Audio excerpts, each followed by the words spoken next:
All right, everybody, welcome to the demo day for Foundations of AI Ventures. This is a course that's been going on for over 20 years. And for the last 2 or 3 years, we are focusing on AI ventures, especially foundations of AI ventures. And today, we are excited to see about 24 teams present their ideas. And then soon after, we'll have a showcase for an hour. This is a great class with some really, I'm very thankful for my co-instructors, some of the leaders, many of you who have been here every day helping the teams, many of the mentors and speakers from all over the world who have come here in person or talked online. And our goal is to really break this assumption that an innovator has to be the entrepreneur. And the whole idea behind our studio model is that at places like MIT and Harvard, these two can be different people. And if you can just do the right chemistry, we can make amazing things happen. And that's the whole idea behind this Venture Studio class, where we spot brand new problems that are venturable in the AI space and figure out how we can build them out.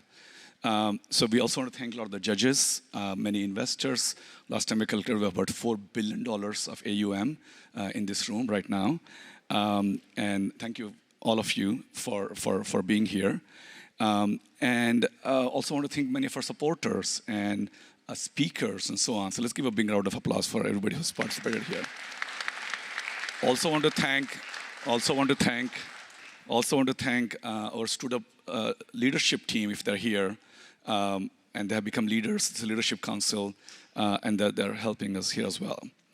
In terms of judging, we have conveyed this to judges as well as the teams, which is we are focusing mainly on, is it unique, is it a demo, and is it complete? And the focus is not on market sizing or quantitative business plan, all those things they can learn on a YouTube video. So this is really about what we can do at MIT or Harvard, thinking about some of the biggest ideas that are now possible because of AI. So with that, we're going to start the final pitches, but we have our fearless leader, Deva Newman, the director of MIT Media Lab. Thank you. Hi, She's gotten the highest award of teaching at MIT. She's a teacher first. She's a Apollo professor. That tells you something about how much pride they have for being here. She was the #2 administrator running NASA for a number of years, and she runs the 400 people, the multiple labs here. And Mesh loves working with her. She's a force of nature. Ladies and gentlemen, David. Thank you, Mesh. Thank you, John. Thank all of you for being here. Welcome to the Media Lab. If you haven't been here before, thank you to all of our judges. And for all the students who are going to pitch, can you put your hand up? Shout out. They're all in the background waiting. But this is definitely one of my favorite days of the fall semester in the lab, because this is how the Media Lab should be every day. Enjoined by our industry partners, our startup partners, and the highlight of all the students up front. Just, they're going to blow you away, because they blow me away every time they get together. This is an amazing course because, of course, here housed in the Media Lab, but it goes across campus. That's what we're all about. We're multi-transdisciplinary place. We take artists and designers, engineers, scientists, business folks, management, you name it, because we know those are the teams that are going to lead the world, in the future. So this training, this kind of inspiration and excitement. And we're also a place where you can fail. At NASA, I gave a Fail Smart award, right? How many of you are comfortable with failing? Good. This is, risky, but it's still, 30%. Well, I'm a trained rocket scientist and engineer, so I was not comfortable with failure. I just have to tell you. But now I can tell the students, do it here, do it in this environment, take some risk. What's the big, bold idea? It might not work, but we're going to get it in the end. And so again, just my thank you for you all being here. Can't wait for the presentations. I get to hear some of them throughout the morning session. And we just really appreciate you being here. And this is all about the future. Some of these, we'll be reading about next year and the year after, and they're going to hit it back. So just remember us when you do. Come back and visit. And all of you visiting today, we want to make sure that this is, your home. You're part of our extended family. And again, so just thanks for being with us and enjoy. I'm looking forward to a great day. So Thank you very much. Here comes to the pitches. Thank you, Deva, and you have been an amazing supporter of this whole effort. I think it cannot be done anywhere else but at the MIT Media Lab. So we really thank you for your support and guidance here. Thank you. All the time. All right. So with that, this is going to go very, very fast. We have 24 teams, 3 minutes each, 1 minute Q&A. That's 96 minutes, and we have only 100 minutes total to finish the whole program. So there is no scope for spending time. So we want all teams to be lined up. Your clock will start when the previous team has already left the stage. So run up here, get going. There's a clock here for them, counting down to 3 minutes. And judges, you'll have just about a minute. We will have to cut you off, unfortunately, at 1 minute, so we have enough time for everybody. And we want all the teams to line up in advance. Nikhil is helping you get set up. Taleb is going to be your timekeeper. Taleb is a very famous CTO and entrepreneur, but today he's in charge of the technology of the timer. And so please respect when he raises his hands or if he cuts you off as a judge. And we want to make sure everybody keeps moving. So you're all excited about listening to 24 pitches? All right, sounds good. Great. All right, our first team from Ghana, Sloan Fellow, and then 3 Harvard folks. Ladies and gentlemen, Fixit AI, come on down.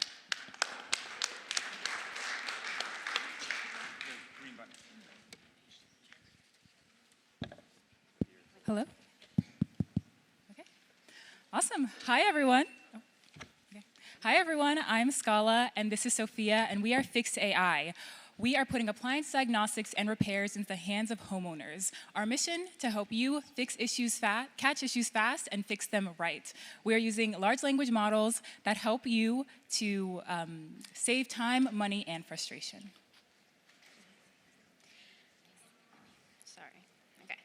A few weeks ago, my shower drain stopped working and I couldn't shower. And I called the plumber and he told me it was a simple fix and that I could do it myself with a drain snake. Well, it turned out it wasn't that simple, and I was worried I didn't know how to use a drain snake. And I used our tool to let me know that actually was a bigger problem than it seemed, and the first plumber was wrong. So our tool helped me gain more confidence and connected me to a second plumber. So I'm gonna walk you, how do you go back?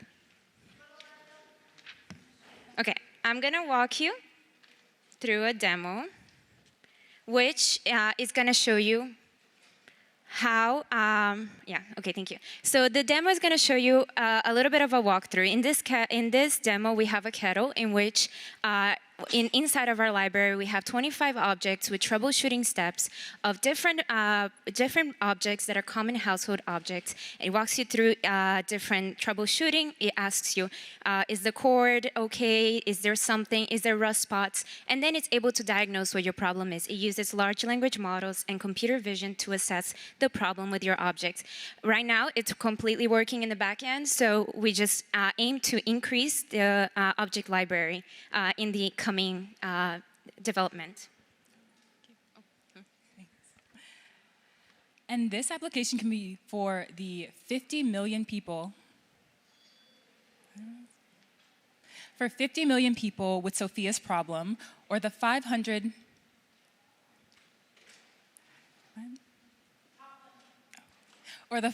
million other DIY home repair projects out there, which are costing the United States $50 billion annually. 75% of the time are things that you and Fixit AI can handle. And Fixit AI isn't just for homeowners. We are creating key partnerships with retail providers, electronics brands, as well as warranty providers in order to integrate Fixit AI seamlessly into all interfaces. Imagine Fixit AI within every appliance manual and retail purchase in order to create a seamless end-to-end application. And this is already happening. Our competitors are doing this right now. The market exists, it's just fragmented. Home Depot and iFixit, some of our competitors, are creating these opportunities which are pieces of the puzzle, like supporting retail fixes as well as connecting you to providers. But Fixit AI is creating an application. All right, let's go questions. Who wants to do a question? One question. Bueller. Clicker was hard. Can you elaborate? You said there was a $50 billion market. Can you elaborate on what subset of that belongs to you and why? Yeah, so $50 billion worth of the repairs. So in terms of home appliance systems, whether you need to fix your toilet, your, as we saw in an example, your shower head, your toaster, these are everyday items that the United States is costing people every day about $50 billion to fix themselves or to purchase a new item. So that gives us the market to then support people in their everyday creating those or fixing those appliances themselves and then being connected to providers to fix them as well. Are the appliances companies paying for your business or the customers are paying for the app? So we have subscription service that allows for advanced DIYs, repair tutorials that people can join, as well as referrals. So we're referring you to different partners. Great. All right. Well done. This way. Go this way. Go this way. Yep. Number one, number two, they both grew up driving motorcycles. One did it with their grandfather. The other did it solo. You can guess which one. Z Academy. And this is the future of AI as a companion. Let's hear what they have to say. Yeah, green button. Go. Hi. My name is Chen Yu, the founder of Z Academy. So I know you are all sick of hearing about the well-being apps. What I'm going to show you today is truly different. But before that, please allow me to introduce this amazing team. My name is Chen Yu. I have a decade of experience building software solutions. Our health expert, Wan Yan, from the Harvard Chan School of Public Health, Tom, the psychologist with 20 years of experience. The problem we are solving is negative thoughts. Here's a quote from Megan. Quote, "We do not realize how negative and critical we are being of ourselves, and as a result, we continue to cement negative ideas in our minds, and so the cycle continues," end quote. Negative thoughts isn't rare. As the research has pointed out, there's about 12,000 thoughts per day, and 80% of them are negative. So what do we do to break this cycle of negativity? Harvard Business Review has found self-compassion is the solution. Now, we are aware there are plenty of well-being apps in the industry. Day One, Calm, 5 Minutes Journal, Headspace, just to name a few. But now, forget about all of them. Our badge is we are the first agentic journaling companion that builds self-compassion and emotional connection with yourself and others. Here's how that works. Two-steps approach. First step, you journal. You can either type, write, speak using your native languages. This isn't possible 10 years ago. Step number two, we are introducing a unique way to interact with the AI. We call that AI co-edit. It's proactive. That's where the innovation comes in. Let's walk through a scenario together. Imagine I just had a conversation with my manager, and then I was told I'm on the PIP, Performance Improvement Program. So I panicked. My heart is pounding. My hands are sweating. So I opened up a smart journaling app, and then I started to journal. AI would highlight the parts that are negative automatically, proactively, and then offer me a different way to see things in the color green. As a result, I feel so much better, and over time, my performance improved.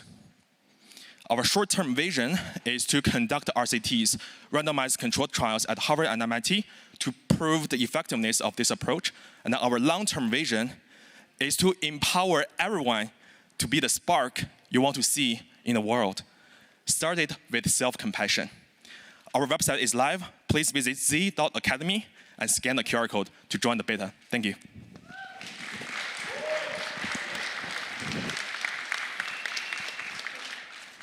Hey, so the question Yes, sir. Yeah, okay. All right, the question I have is, since you're kind of, in some sense, it feels like you're countering what the person is writing. Is that a valid approach that is used by human psychologists, or is that a new approach that you have measured and found to be working well? Journaling has been used in the CBT, the cognitive behavioral therapy, so we are adding AI to it. Sorry.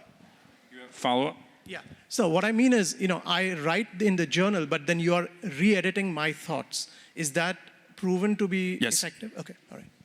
Thank you. Thank you. Hi, do you have access to unique content to build like an application layer on top of these LLMs, or is it just content from the LLMs? 10 seconds. So LLM is powerful enough, but over time, that will become our mode, right? With the unique data, we can fine-tune the large language model over time. But, sorry, what's that? Yes, we do. Thank you. All right. Our next presenter is a triple threat. Just back from COP 29. She's very accomplished, Sloan Fellow, like practice leader at Martin Trust Center, serial entrepreneur, investor. Ladies and gentlemen, let's hear what Jennifer has to say. Come on down. Thanks so much, everyone. Hi, I'm here with EcoVolt, and we're doing AI-powered energy optimization for reducing emissions. I'm an exited entrepreneur alongside another ex-entrepreneur and someone who's in EECS doing wind forecasting. The problem that we're addressing is climate change. The fact that I didn't have to start wearing a jacket until today, early December. That's climate change. And it's a result of emissions, 62% of which come from energy. And that's because 80% of energy is non-renewable, like oil and coal. We need to add more renewables, like solar and wind. But the electrical grid is a huge bottleneck in our journey to do so. It actually takes 2 to 8 years to add a solar farm or wind turbine to the grid, and the physical grid infrastructure can't accommodate the increasing demand for energy and adding renewables. Plus, as we all know, electricity is expensive.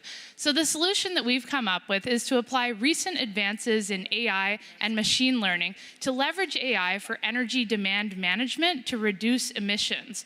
Just as an example, imagine 10 cars come home to a neighborhood or a corporation. They all plug in at once at 6 p.m. This creates what's called a peak load, which the grid may not be able to handle.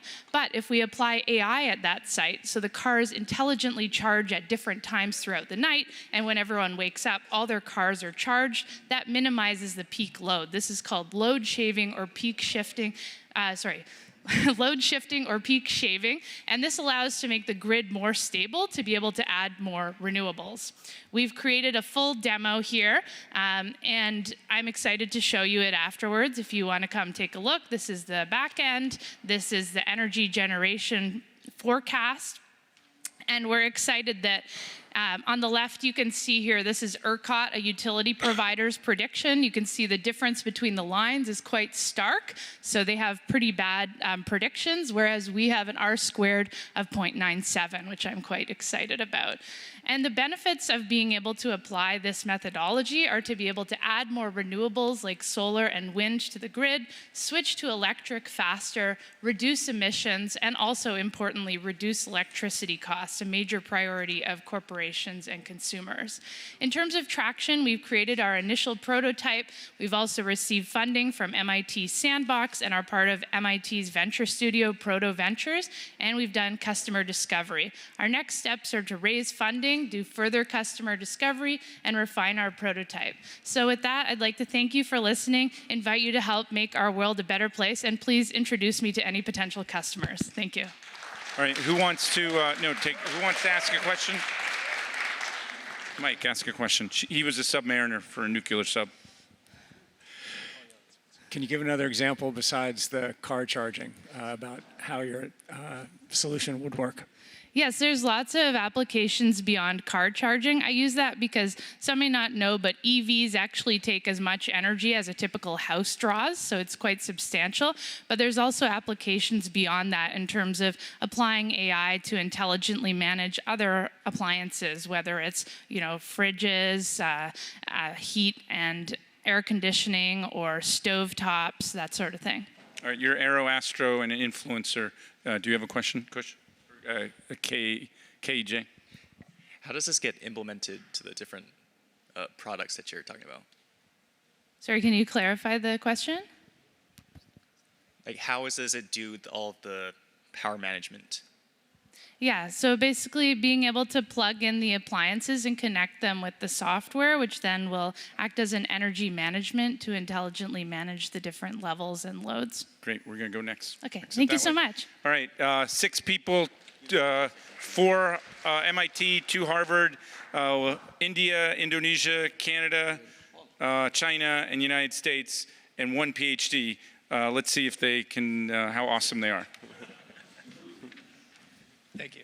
Have you ever opened your TikTok or Instagram just to find out you've missed out on an event you would have loved to attend right around the corner from where you live on a night when you weren't even busy anyways?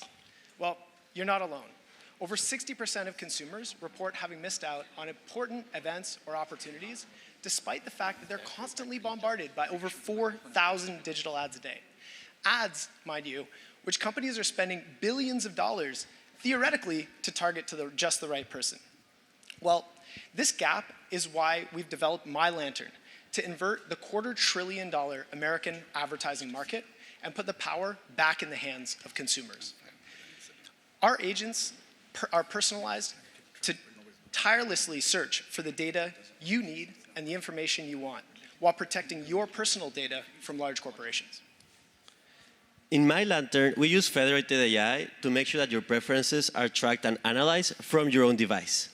We then will train personalized AI agents that will constantly be scouring the internet to find opportunities just for you. These opportunities can even be matched to your calendar, and the goal is that you will only hear about the sport events or conventions or even last-minute travel deals that you care about. Finally, using generative AI and our Chrome extension, we can replace the flood of irrelevant web ads you get today for opportunities that you will actually be glad to hear about.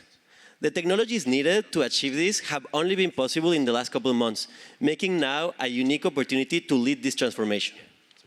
How is the experience of using MyLantern? First, you securely store your preferences, and you can even connect apps such as Spotify or Google Calendar to help us tailor the best opportunities for you. Then, you can use our app to select a category and find opportunities in that category that are specifically relevant to you. Finally, to also be relevant of opportunities in a seamless way, you can download our Chrome extension, which replaces the irrelevant web ads flooding the web today with the opportunities that you will love.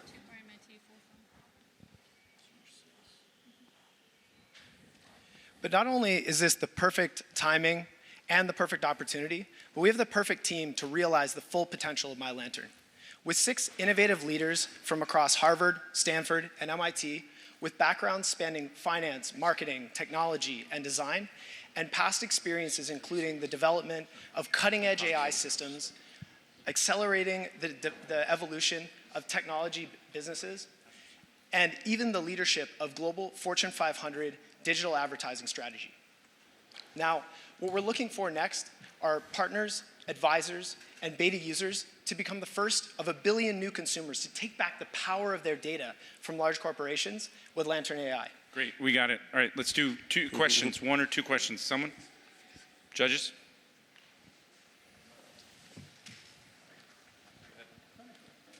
It sounded like the go-to-market starts with the Chrome extension. Can you elaborate on, okay, how does that evolve? Do you start with the Chrome extension, then what happens? Yeah, so we're actually developing in parallel both the Chrome extension and the web app, so that consumers can use whichever one they're more comfortable with. One of the early insights we got from our consumer research was there was a very high variability in the willingness of consumers to share their data, depending on the environment which it was in. And we found that we can very cost-effectively test those different paths at the same time, as long as we build the same core technology with slight modifications on each end. Okay, any other questions? Ooh. Football, you have a unique, complicated team. So what's the organizational structure of a team? How do you make sure it functions well? Sorry. Go fast. Yeah, sorry. So Shiv is our CEO. He really was the first conceptualizer of this idea. Each of us slot into one of the functional domains I mentioned: finance, marketing, design, or product development within that. Thank you. This is LearnBridge. All right, LearnBridge. 6 people, 4 from Harvard, 2 from MIT, 1 from Iran, 1 from Syria, 1 from China, 1 from India. We got a little bit of everything. Personalized AI. Let's see what they have to say. Hey, hello everyone. We are LearnBridge, personalized AI tutor, aiming to democratize English language. Learning English is a gateway to global opportunities, but the challenge is learning English is expensive. Solutions are ineffective, stressful, and limited access to quality education for all. We offer a solution that has personalized learning using AI, interactive feedback, and gamified experience. As a initial start, we start with TOEFL testing, evaluating the learner with initial assessment, personalized learning, progress tracking, and simulating a test for them in environment to truly prepare them to succeed. Now let me show you how it works. After the initial assessment, the journey of interactive and real-life exercises begin. We analyze them and we provide AI feedback and suggestions. The feedbacks are going to be color-coded, and we're going to provide things like cultural misunderstandings and the repeated mistake patterns. Along with the original essay, we provide an improved version of the essay with minimal changes so they can compare and learn. The feedbacks are going to be provided both in English and in their native language, along with accompanying audio. निबंध में मजबूत तर्क विकास प्रदर्शित किया गया है। बड़े शहर में रहने के फायदों को स्पष्ट रूप से बताते हुए We believe that we can make the journey of learning English less stressful, more efficient, and more enjoyable. Unlike others, Duolingo, for example, it's good for beginners, but it lacks depth. Grammarly makes corrections, but doesn't teach. So we combine the personalization with regional customization for the best solution for the learner. And our global market is expected to reach 70 billion by 2030. And as an initial beachhead, we start with TOEFL in Japan, the Middle East, and India. And our go into market strategy, monthly subscription, and partnership with institutions and educational institutions and corporations.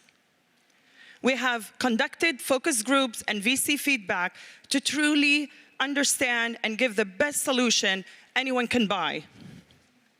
We are a team of Harvard and MIT coming with passionate experience and personalized experience dedicated for this mission, and incredible advisors. Please join us to democratizing education, one learner at a time.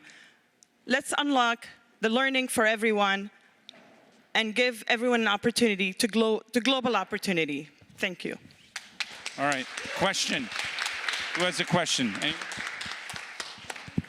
Anyone? Question? Judges? There's a question there. I don't see it. Oh.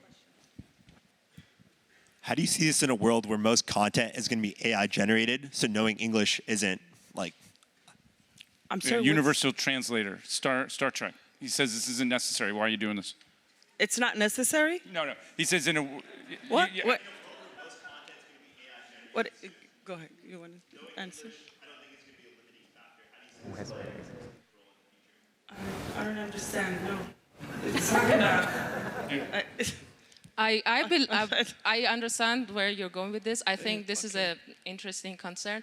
But at the same time, think about all the human-to-human interactions that is enabling us to be here. You listening to my talk without having an AI translator, me talking to my advisor and, unlocking research and all that. And I think that sometimes can't be, replaced. Okay, thank you. Thanks. All right, here, go that way, go that way.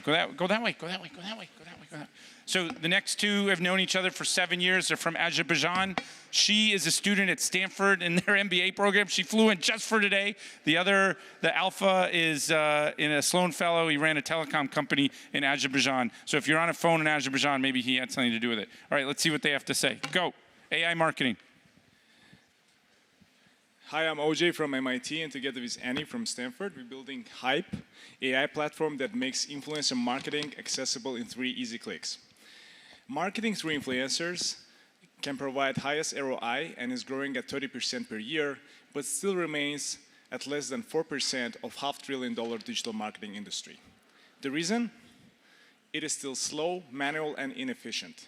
On average, it takes 5 weeks from planning to posting content, and most businesses cannot afford time, expertise, or budget.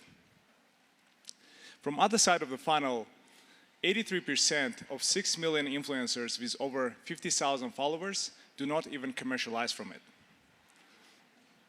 Platforms like Green and Affluence handle only influencer search, missing on key features like AI automated content generation and direct posting. Our platform combines all three steps of influencer marketing: AI matching, AI automated content generation, and real-time posting. This way, businesses get full marketing control by posting their content in minutes instead of weeks, while influencers get 32 times more offers. Hype makes AI help businesses to find right influencers, generate content with best available tools, and post it within influencer profiles, all in just 3 easy clicks. Aini will walk you through a demo. Imagine Sarah, e-commerce CEO, who's struggling with low traffic and wants to advertise a Black Friday discount. To do that, in step 1, Sarah orders AI to find influencers in Cambridge, and then she chooses influencers based on metrics she likes, which takes her to step 2, where she generates content with AI, or just simply uploads her own picture or video if she has one. After uploading the picture, it takes her to step 3, where influencer approves the content, just like an Uber driver accepts the ride. And in just the moment, the content is posted. What once took weeks now happens in just 3 effortless steps. Together, our team brings over 20 years of experience in marketing and platform building. So while OJ did influencer marketing campaign as a chief commercial officer at a telecom company, I was building CRM platforms at IBM and developing PLG strategies at BCG. So far, we talked to 73 businesses in Cambridge and Palo Alto and secured 35 beta version commitments, as we will onboard 400 businesses within the first year. Hype is a scalable product that changes how businesses market themselves, and we make influencer marketing effortless, fast, and efficient. Thanks. All right, yeah, a couple questions.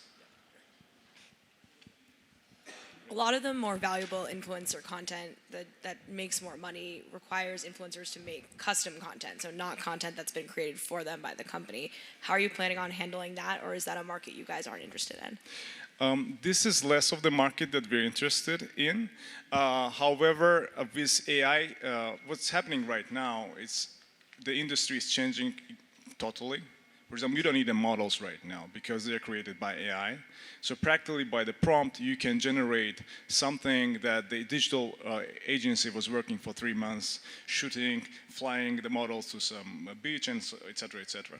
So practically, we will be able to handle this, but we are focused more on something that is very rapid and you need it tomorrow. All right, give him a round of applause.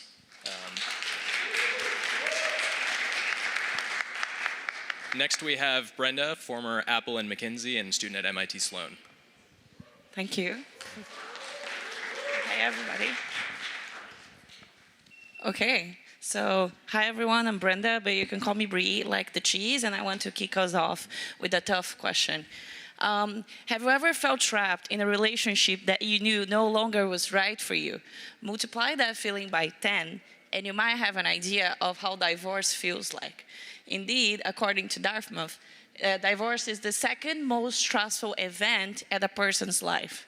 So think about this. If you do hire a wedding planner to what's supposed to be a one-day joyful event, why you have to drag through your divorce alone? So not anymore. I want to introduce you to Div, which is your AI divorce planner coach.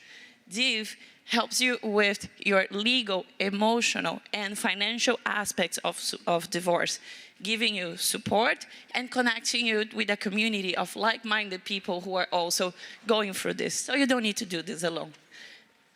We start with the documents part. So Div streamlines the process for you and lets you know which are the next steps. Also, follow-ups with your spouse, so no longer you need to send angry WhatsApp messages asking for the papers. Also, it connects with your lawyer, so you can draft the legal papers much more easy. Additionally, as AI reads your documents, it can give you much more tailored advice on what's supposed to be your co-parenting agreement, your alimony, and even how your budget will look like after no longer you're sharing the bills with your ex-spouse. And finally, we want Div to be accessible for anybody, both men and women, so you can tailor your coach to whoever you want him or her to be. In that case, we want you to have your coach to practice tough conversations. So in this example, let's pretend Tim Ferriss is my ex-boyfriend, and we need to figure out who gets the dog. Let's see what the app would tell me. Brenda, the dog needs a 4-hour walk week. Efficiency is my thing. He's better off with me. He's not.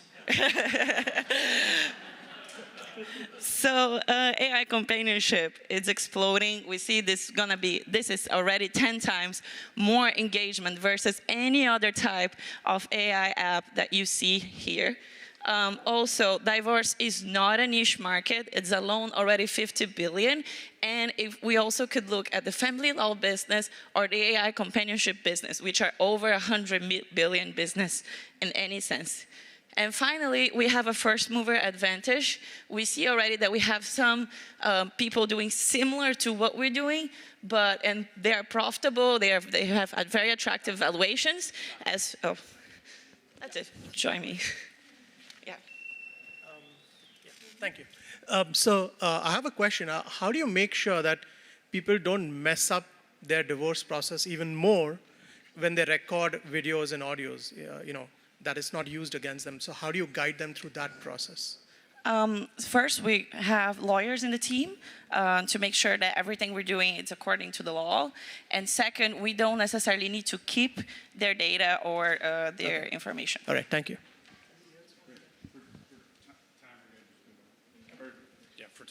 All right, next one coming down. They have 50 years of hospitality experience, US, Latin America, and Europe. Ladies and gentlemen, Sloan Fellows, let's see what they got.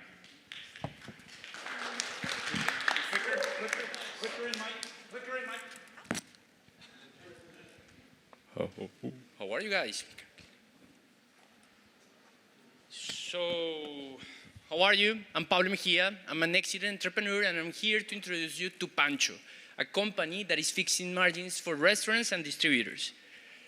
Just in the US, small and medium-sized restaurants and distributors have revenues of more than $400 billion, and they face a huge leakage program of $60 billion. How do we know this? My team has lived this problem vividly. We have operated more than 16 restaurants and 2 food tech companies in 2 different countries, and we know exactly what we're talking about. For restaurants, the problem is about rising prices, technology gaps, and low buying power. For distributors, it's about inefficiency order processes, low sales, and high order returns, and that's why we believe the industry is broken. The solution: welcome to Pancho, an AI-powered marketplace that streamlines the supply chain for both. Our solutions connects, negotiates, and transacts, generating better prices for restaurants and efficiencies for distributors. So, how does it work for restaurants? First, it automates the ordering. Then, by aggregating demand, Pancho purchasing agent negotiates directly with distributors the best prices possible. And then, its margin optimizer agent suggests menu price adjustments. For distributors, it reduces order returns by 60%. Then it puts the sales team back in the field instead of taking orders manually. Finally, it optimizes inventory, reduces stockouts by demand tracking. We'll start simplifying the ordering process. Restaurateurs will set up the table easily and add their operational preferences. By uploading a picture of their shelves, Pancho can calculate the inventory levels and tell them what to buy and when. Even suggest menu price adjustments or offer customized help. Restaurateurs can place their orders through text, voice message, or by calling, just as they do it right now. Pancho then steps in, doing some smart recommendations negotiating directly with distributors, and making sure they get their orders free of errors. Boom, everyone margins improve. We are targeting 750,000 small and medium restaurants and more than 14,000 independent distributors.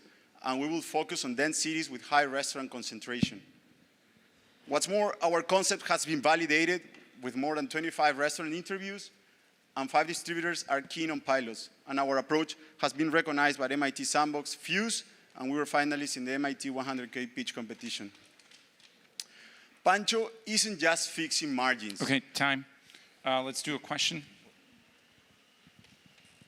Not a question, but an announcement. Can all of you stand under the screen, please, when presenting? You're not coming on my Instagram pictures. Some of you are getting cut out. Good question. Thank you. That. Anyone have a question? Anyone? Judges?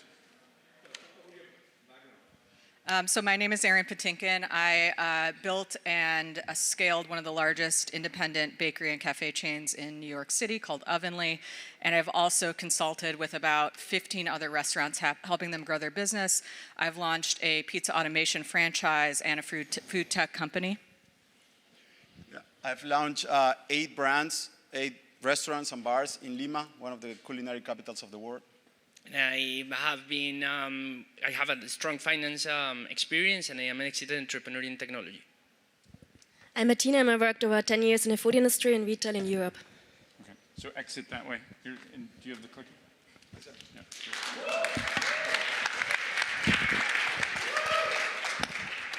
All right, so we just did our first third of the speakers. Presenters, we have 2/3 to go. If you're a judge, stand up and look at the audience. I want to make sure the judges aren't falling asleep on us. Okay, this is what's between, evaluating these guys and ladies and whatever. Right, sit down, sit down. All right, number 9. This is a talent play. These 2 people have been to 50 countries. One of them's from Argentina, the other's from Oman. They're both at Harvard.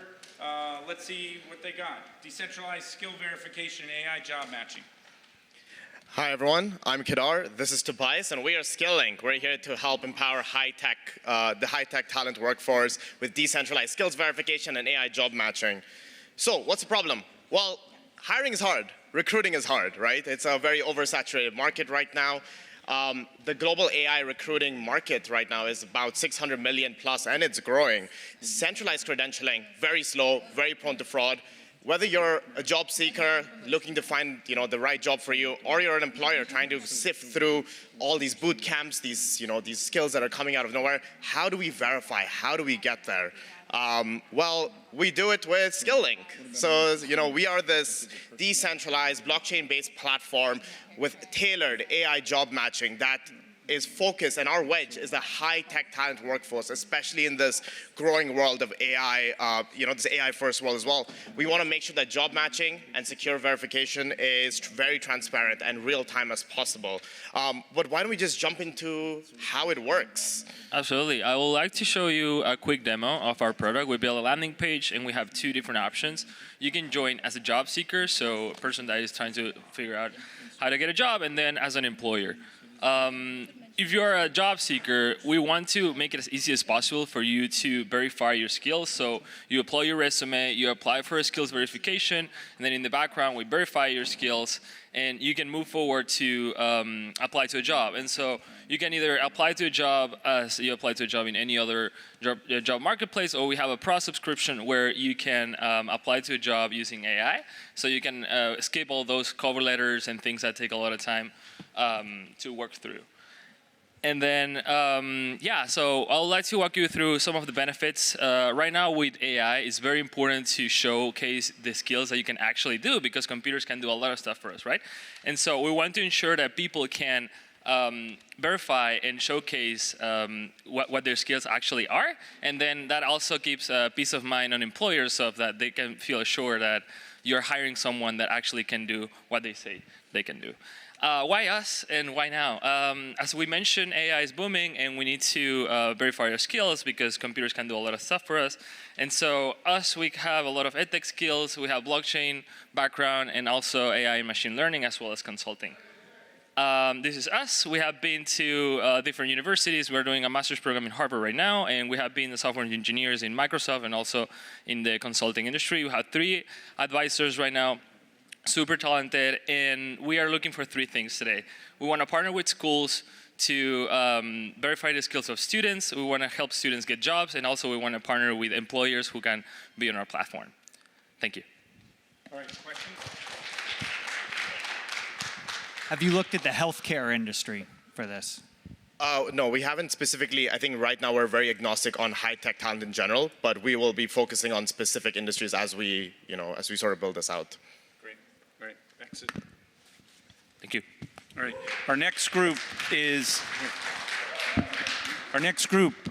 from University of Maryland, Mount Holyoke, to Harvard, to MIT, and they know about silver tech, elder care. Who's going to be old at some point?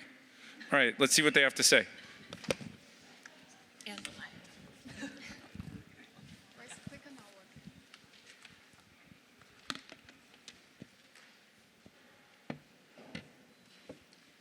There's more than 16,000 elderly care facilities in the US, and it's a $1.9 trillion industry. But there's a looming national crisis. 774 facilities have shut down in the last 4 years, and 66% are at risk, having encountered a net loss of $2.6 billion a year. And there's widening care gaps due to caregiver shortage and caregiver oversight. And we're zeroing in on the high resident churn. Almost half of the residents move out due to preventable hospitalizations and dissatisfaction with care quality. And here's how we're solving for it. So our sensors monitor resident situation constantly. For example, sleep patterns, emotions, and eventually a fall. In terms of an incident or even risk of incidents, alerts are automatically sent to caregivers through text messages or phone calls. We gather all of this data from our sensors to monitor situation, but also to access this easily for caregivers, to not miss anything, and eventually for us to train even further our algorithms to not miss anything and provide even better recommendations, such as in this case, risk of churn, risk of fall, and other important statistics as well. Our solution is to empower facilities to focus on what matters the most. First, Wise AI, or facilities will plug in Wise AI. No complicated onboarding process required. Second, Wise AI will provide insights on seniors at risk of churn. And these insights will include actionable items for caregivers to focus on what matters most. As a result, facilities will experience less move-outs and increased revenue. How do we do this? Through our multimodal sensors that monitors and identifies residents at churn at risk via fall prediction with a 92% accuracy, sentiment analysis, and activity tracking, highlighted as the most common causes of hospitalizations for elderly. In addition, we provide actionable care recommendations for every resident so that caregivers don't have to think twice about what do I have to do next. This all leads to lower avoidable churn, higher occupancy, and more revenue. We're the first multimodal AI and wearable-free tool that's uniquely focused on reducing resident churn.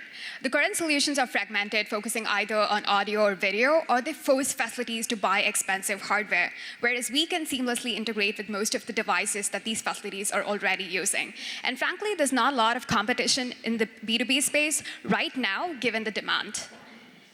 And we have a full cross-functional team to make it happen. We work with some of the biggest brands in the industry, and we know what it takes to build fast and deliver.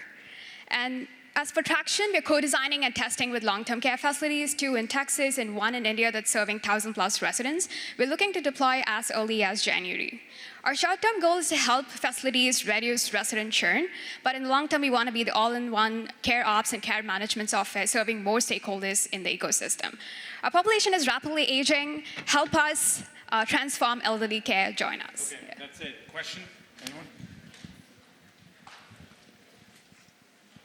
Have you thought about the at-home care aspect of this as opposed to just the facilities?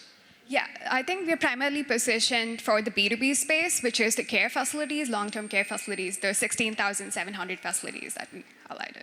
Yeah. Thanks. All right, exit that way. Clicker, please. Clicker. Our next group are 5 MBAs, second year at Sloan. They're not Sloan Fellows. This isn't a mid-career. They are jumping off their MBA program and doing this. So you could see if you think that's a good choice. Korea, Taiwan, Japan, Egypt, and Colombia. Colombia is the CEO. Real-time speech AI for navigating patient and optimizing operating room utilization. You're going to see it here first, ladies and gentlemen. Thank you. Awesome. Hey everyone, we are Otomo, real-time speech for patient navigation and cost revenue cycle management. We bring in together an amazing team with well-rounded experiences in entrepreneurship, strategy, and healthcare. And myself, I've been a CTO for a large medical diagnostics company, and I'm leading the charge with building out the technology product. So let's talk about something that's not so fun, which is colonoscopies. So on average, right now, if you want to go get a colonoscopy, you have to wait over 2 months. And out of all of those cases that are being built out, over 10% of them are actually canceled or postponed due to no-shows or undesirable prep. This puts a $1.3 billion unearned revenue burden on the healthcare space, and we're here to change that. Otomo navigates patients end-to-end using our personalized AI agents, using text and voice AI. Now, we won't only navigate patients through their entire journey, we'll also identify when there's a cancellation. And because we can see all patients, we can use our models to fit in any patient for the earlier appointment for adaptive scheduling. So why now, though? With the recent advent of real-time AI with speech-to-speech language models, you can actually have low-latency, non-awkward conversations. And group practices have actually been mostly consolidated for PE, meaning that now, with this, you'll actually be able to penetrate the market very well, which is why it's the perfect time to launch the business. So I'll walk you through a demo. It's a bit accelerated, but you can actually see the full real-time demo in the back later.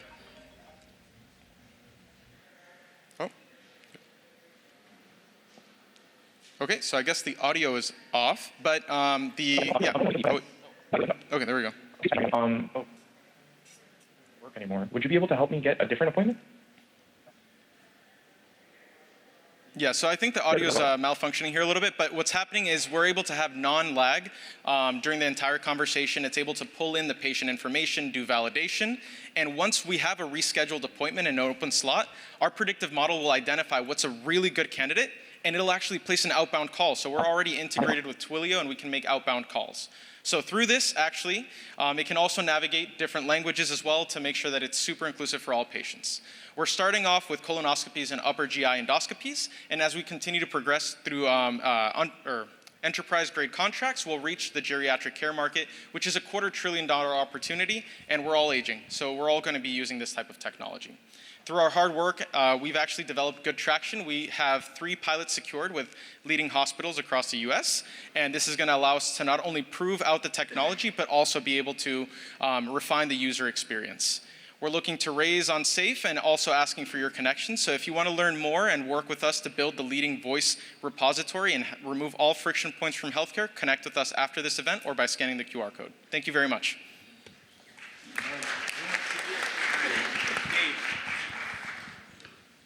Yeah, so colonoscopy seems like a kind of a random procedure, no different from any other. Why start there, or is that just an example? Yeah, that's a great question. So colonoscopies, they actually cost a lot of money. They're about $3,000 for every missed appointment, and it's fairly standardized pathways. So it gives us a really low-risk, safe environment to build out the technology and capture so much value back to the clinics. On average, $450K a year. So it gives a easy sales cycle. We build it out, and then we go and sell it and expand to other markets. Palestine, Philippines, and what's the other two?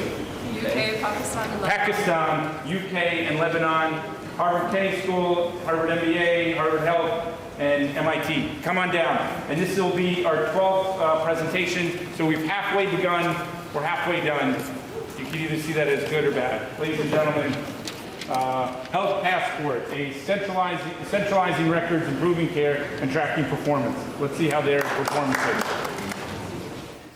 Hello everyone, my name's Alexi Peters and we are Health Passport.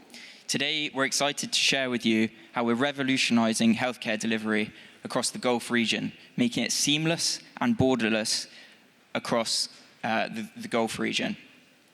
Our Harvard and MIT-based team of medical doctors, Gulf-based management consultants, and digital health engineers makes this team unprecedented with our expertise for this region.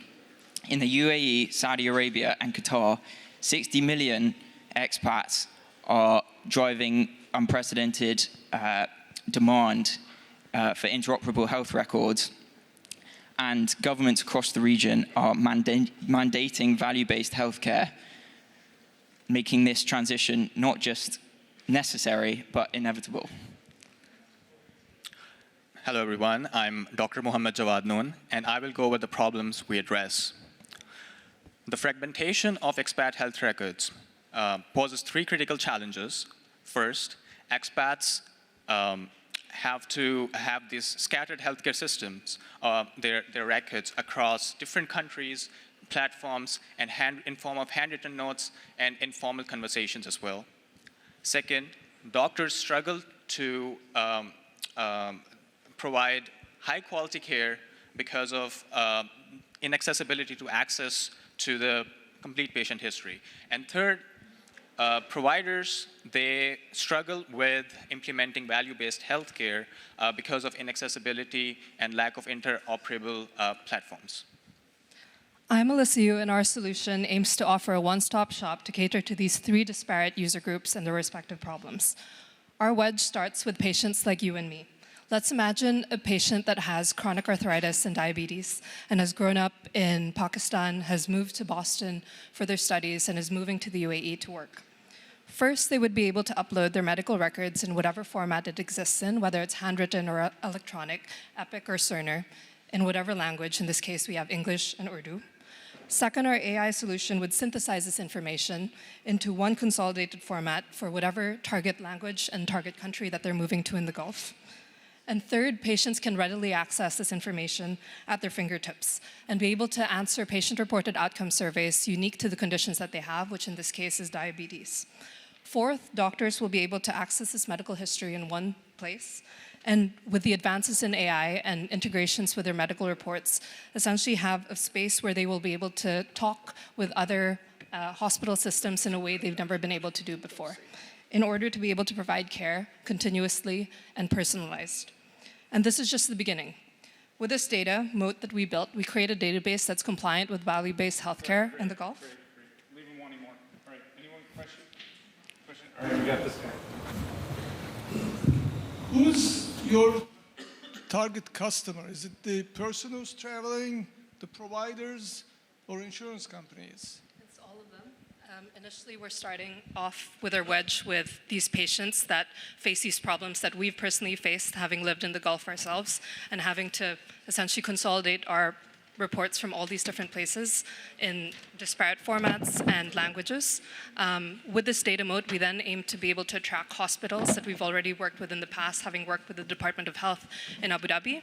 And third, being able to then attract government mandates will act as tailwinds in our direction and be able to link with insurance companies and hospitals for personalized care. Okay, we're halfway begun. Dr. Ajibadi from Takeda has my camera, and let's see if he can take a good picture. When the green light is going, it's taking photos, so smile. No gang signs, please. That was a joke.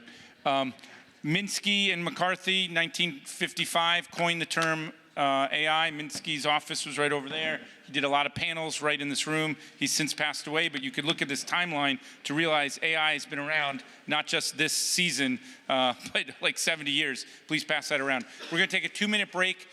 Who heard something they thought was interesting so far? Right? Who heard something that you're jealous that you didn't come up with the idea? Right? Who heard something that you think that they need a lot of help and that you're the X factor? You're the one that could make it great. All right. For the next, yes. So stand up, get blood circulated. We need you sharp for the next 12. And if you want to introduce yourself to whoever's next to you and talk about the ideas. Yeah, Ramesh is worried everyone's going to leave during this 2 minutes. So, yeah, don't stress Ramesh out. Okay. Let the Wookiee win.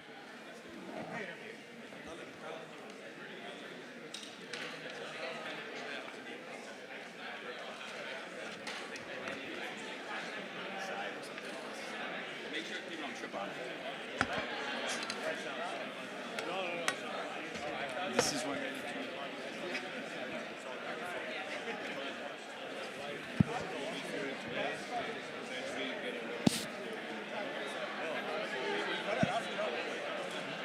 It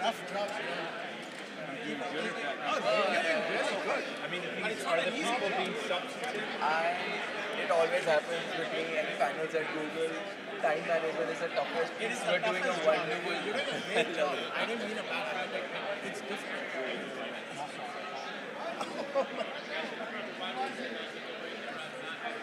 All of that you there for. You gotta win. You gotta win. That's right.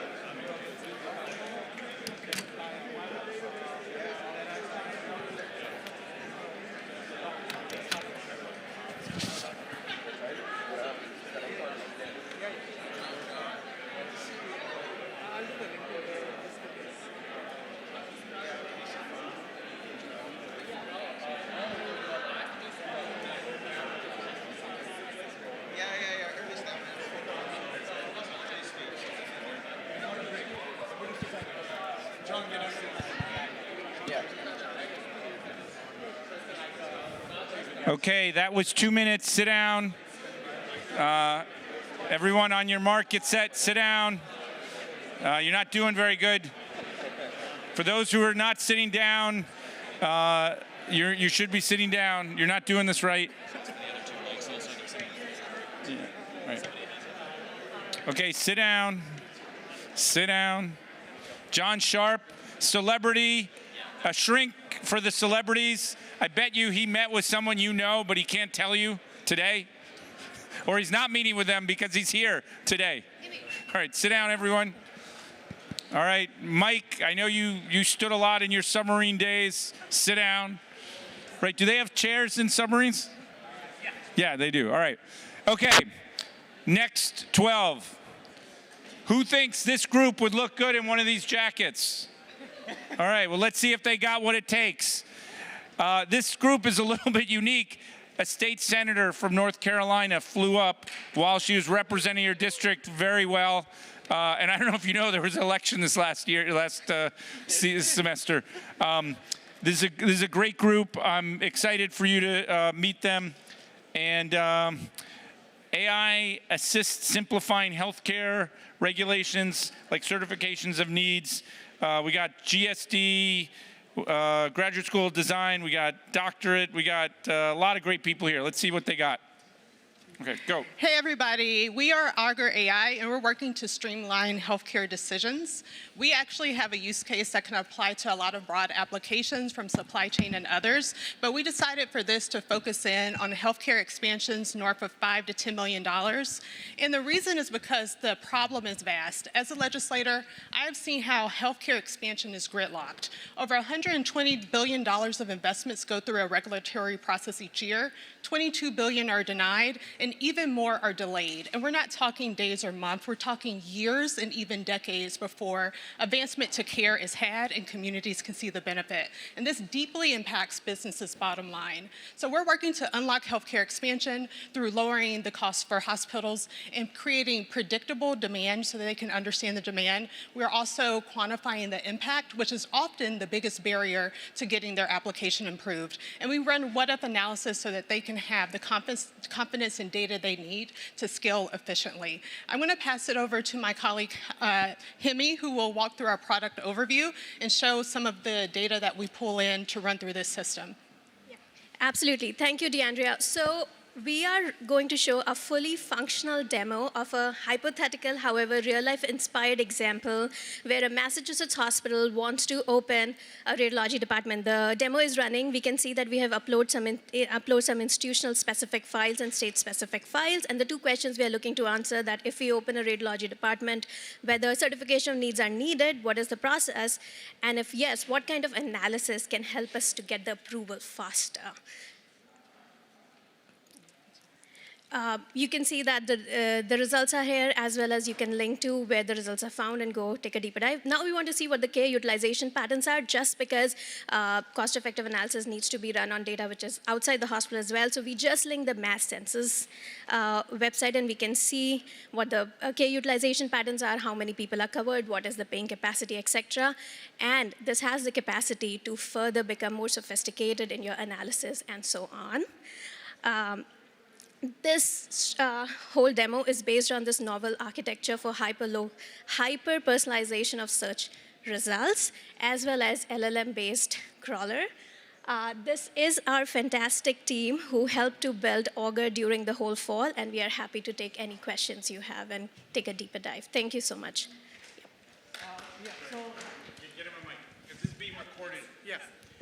So I think I have two questions. One is, you said you will simplify regulations, but what I saw was more compliance with regulations. Did I miss something? And yeah, go ahead. Yes, we are helping with the compliance. So managing, essentially getting acceptance approval. We are not changing the regulations. That would be my other job. All right. The other question out there is, what is the adjacency? Because this will have a certain upper ceiling on how much business you can do. So is there an adjacency where you can expand into? Absolutely. This expands into nursing, but Yeah, so there are many areas where hospital expands, starting from one bed to a whole department. But the agency is that hospitals are regulated to invest in communities as well, where they need to do certain kind of analysis. Any kind of strategic planning in the hospital, usually north of more than $5 million, needs these kind of analysis, and this will simplify the process and make it faster for them. Okay, you're done that way. Thank you. All right. MyGrad AI, the AI-powered TurboTax for graduate applications. April 15th, but they do taxes around the world. MIT, Harvard, let's see how well they work together. Let's see if they could get a jacket. Go. Hi everyone, I'm Luca. I'm a graduate school admissions consultant, and I'm here today to introduce MyGrad AI. And it's the TurboTax for graduate school applications, which means it will enable students to prepare their own applications with AI-driven expertise. The current market for graduate school admissions is very inefficient. If we consider degrees to be the product, students as the buyers, schools as the sellers, then both parties are currently being represented by their respective agents, creating middlemen in the middle. And we seek to automate the middleman and use AI automations that weren't possible even a few months ago to cut out the middleman. And let's show you how it works for a typical user. Don't know if it's gonna play. Meet Tony, a college student applying to graduate school. Figuring out the application process, choosing programs, meeting deadlines, and writing essays isn't easy. Consultants are too expensive, and doing it all alone feels impossible. That's where MyGrad AI comes in. Tony starts by using the chatbot to set up his profile, sharing details about his background, education, and goals. The platform helps him explore different types of programs that might be a good fit and provides resources to guide his research. It creates a personalized timeline for Tony, breaking down the steps into manageable tasks and reminding him of deadlines. When he's ready to write his essays, MyGrad AI suggests outlines based on his unique experiences. Once he's written a draft, the platform offers feedback informed by admissions consulting expertise. Finally, Tony prepares for interviews with chatbot-driven practice sessions, helping him feel confident and ready to share his story. With MyGrad AI, Tony can focus on putting his best foot forward, and universities can see the full potential of students like him.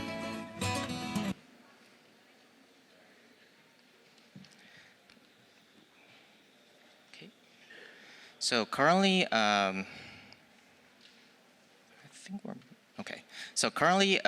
market of the U.S. graduate school admissions consulting is it's over $1 billion annually, and the universities are spending more than $200 million USD every year on student recruitment, and this budget has doubled since 2018. And we currently don't have that many competitors that do the exact same thing. We have either freelance editors who don't provide the comprehensive service, or traditional ones that cost a lot more. We do have a competitor in Canada that has validated the market, but they are not AI-driven and they are not scalable. So that's where we are, and we seek to collect a fee from students and then also work directly with universities. We will launch by a B2C model, and then we will eventually use our accumulated data and user base to enter the B2B market. That's it.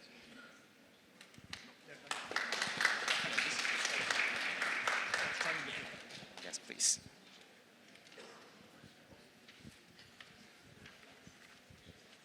So if you find a real mentor, the mentor will give you sort of credibility. how do you make sure your customer will believe in the AI?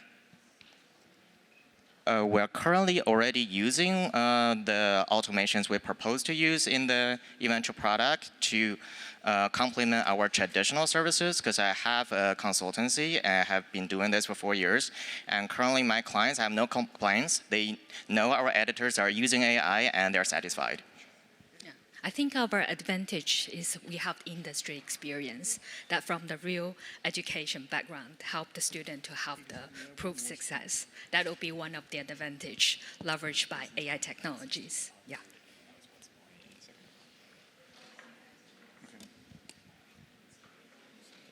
Okay, so you're done. Here, you did great.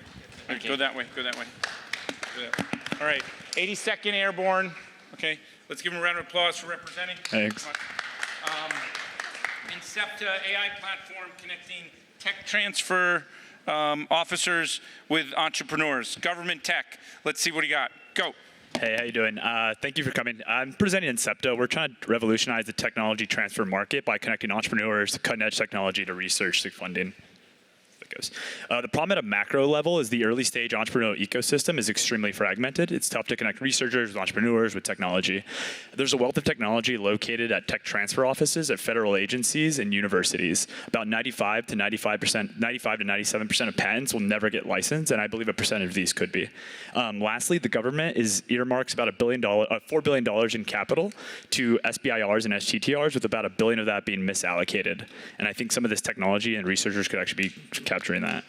The micro level, no surprise to you, 90% of us are going to fail. That number one reason is lack of demand, with the number two being lack of funding. I think this is something we could actually improve. So we designed Incepta, a platform to connect tech transfer offices to entrepreneurs, to researchers, to federal funding opportunities to try to spur innovation. So let me walk you through a demo, if it plays. Oh, we just fixed that. All right, well, I'll have to, oh, there we go, never mind. Uh-oh. Say you want to work on a startup, but you don't know where to start. So let's go with, I want to build a startup that solves this technical big problem. Let's go Alzheimer's. So what you're getting is here, all the available technology out there that's open for licensing for you to begin your journey as an entrepreneur. So let's just go with Stanford. They're a pretty good university. So Stanford built some technology, the invention to treat brain dysfunction, neurodegenerative diseases. Cool. So that seems like something that we could go license and start a startup behind. But how are we going to fund that is the next question. So let's go see what funding is out there for Stanford's tech. And it looks like, oh, there's a couple. So let's start here. Yeah, NIH is funding Alzheimer's research. So now you have some tech and a grant you can go after. But I think what'll help is maybe a startup idea. So boom, taking Stanford's tech, you now see you can build NeuroRenew, a startup that goes after solving Alzheimer's, leveraging Stanford's technology. I think this is a $350K non-dilutive grant. It gives you some like tangible next steps to kind of start building your pitch deck. Yeah. Cool. And we launched about a month ago. We have 100 users, entrepreneurs. We have 3 university tech transfer offices that have opted into our platform, and we're actually working on facilitating our first tech licensing deal right now. We've done a lot of customer discovery with TTOs. Their willingness to pay is on how many deals we can convert and increase their commercialization. A standard deal for reference is anywhere between 5 to 20K, 2 to 8% equity, 2 to 8% royalty, and I think we can capture a small piece of that. We actually just formed our first paying customer mass challenge, so revenue came in, which is great, and we're hoping they can bring 500 users in annually. Here's the team. I'm Nick, dual MBA public policy student. My CTO, software developer, first year HBS. Join Incepta. Anyone? Anyone question? All right, you got a question? Yeah, were you showing live product there, or are you showing a demo? That is a demo, but the product is live if you go to that website. Yeah. Okay, great. So excellent here. Exit stage left. All right, can you say 60 seconds of some of the themes that we just saw in the first 15? Just say. All right, yeah, I got it. 60 seconds. All right, I think 60 seconds is appropriate because this semester has been incredibly different from any prior semester. First of all, many more teams. Second, it's the first time that everybody in the entire class is building on a single technological revolution. Every single business plan this semester is AI-driven. That's never happened before. When we started the semester, AI could go text to text, During the course of the semester, you could go text to speech. By the end of the semester, you can go speech to speech. You can actually talk to AI. A lot of the business plans are pulling in hundreds of thousands of documents and instantaneously making them accessible through AI dialogues. The rate at which you can actually build product during a semester, every past semester it started with PowerPoints, then it moved to PowerPoints and wireframes, then it moved to wireframes and demos, but not in actual code. This is the first semester where most of the teams are generating production code using AI assistants to build the code, and by the end of a semester during a single class, they can have a functional commercial product. So if you project out to the end of next semester, at that rate of acceleration, we're gonna have entire companies go from, I didn't even think of it at the beginning of the semester, to it's actually got revenue by the end of the semester. That'll be our target. Who thinks that's pretty profound, what he just said? All right, you're in the room where it happened. All right, the next team, France, South Korea, Japan, Nepal, Forest Quant, machine learning platform for SME credit ratings and risk-free sustainability. Let's see if they're worthy of the jacket. Go. Hello everyone. Imagine trying to buy a diamond without ways to verify its quality, without any assurance that it's not just a shiny piece of glass. Companies trying to buy carbon credits are facing this issue because they don't know if they are buying something mitigating the climate action. The carbon credit market is locked in the trust crisis. Buyers who purchase carbon credit don't know if they are contributing meaningfully to climate action. This is where Forest Quant enters in. Our solution resides in 3 pillars: our machine learning powered risk assessment model, our insurance-backed credit, and our loss compensation package. How does it work? Forest Quant sits at the center of the ecosystem of carbon credit, connecting project builders, certifiers, insurers, and also credit buyers. You will ask me why now? Well, the carbon credit market is set to reach $1 trillion globally, according to Bloomberg. And the Article 6 of the Paris Agreement is now fully operational, following the COP29.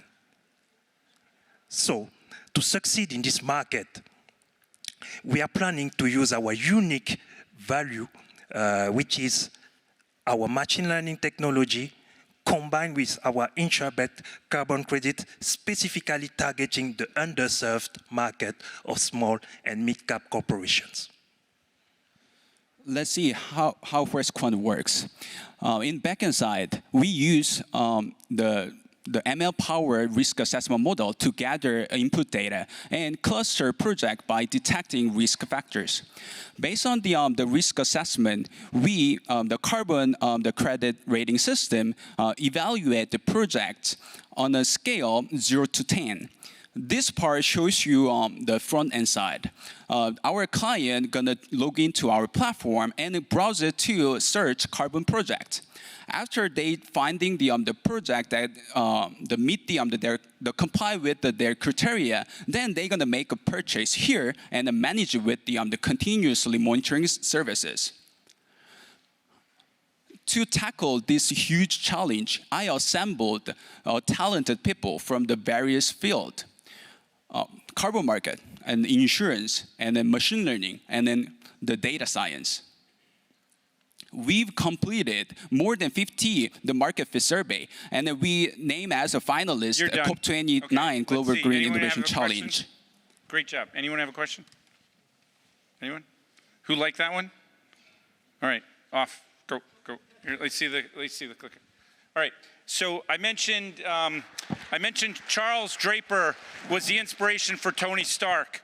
There was a guy, Mennonite, as a teenager, hiked a mountain, got frostbite, double amputee, could have crawled up in a ball and hated life and be a statistic. Instead, he is Tony Stark, and the real Tony Stark. Robert Downey Jr. hangs out with this guy. He's a peer of Ramesh's. Let me introduce you to Hugh Herr. Come on down. Hugh Herr runs a lab. He co-locates with Ramesh. The two of them have a lot of things not in common, but there's some intersection. This is the bumping, connecting of like crazy batshit. Crazy batshit makes, you know, unique stuff that no one else could come up with. He's doing the brain to bionics. Can you say something profound and provocative for like a minute? Hugh Herr. Oh my God, I was like coming from the bathroom trying to squeeze through and John grabbed me. Yeah, my group is right there. We're the Biomechatronics group, and I co-direct the Kaylee C. Yang Center for Bionics, a new center here at MIT. We're just 3 years into the initial tenure of the center. So we develop bionic prostheses and also exoskeletons that are actually controlled by the brain. The limbs that I'm wearing are previous inventions that we did about a decade ago. These are intrinsically controlled, so they run on algorithms. They're not connected to my brain, but the limbs we're now developing in the lab, the person can think and move the mechatronics. And when the mechatronics are touched and moved, they experience natural touch, cutaneous sensations, and proprioception. So we're closing the loop between synthetic mechatronics and the peripheral nervous system. And when we do that, embodiment occurs. So I view my artificial limbs as tools. They're very powerful tools, but they're tools nonetheless. I don't view them, when you ask me what is my body, I don't include the mechatronics. But in our subjects where we link the brain bidirectionally, when you ask them what is your body, they actually include the mechatronics as part of their body schema, which is deeply profound. I'm going to cut you off so people want more. 1 minute. Diary. If you don't have one, buy one and write that you heard from Hugh Herr today at this moment. He is a badass. And sometimes the windows are darkened because he's doing like top secret stuff to help people. And if you're getting old and you need bionics, it's going to have come from his lab. And he's a peer of Ramesh's. We love Hugh. And if you're trying to rate him on the scale, he ain't there. We just inserted him. Ladies and gentlemen, revolutionizing corporate event planning with AI. These are two pros who have a lot of industry experience. Fiesta Pro. Let's see if they're worthy of a jacket.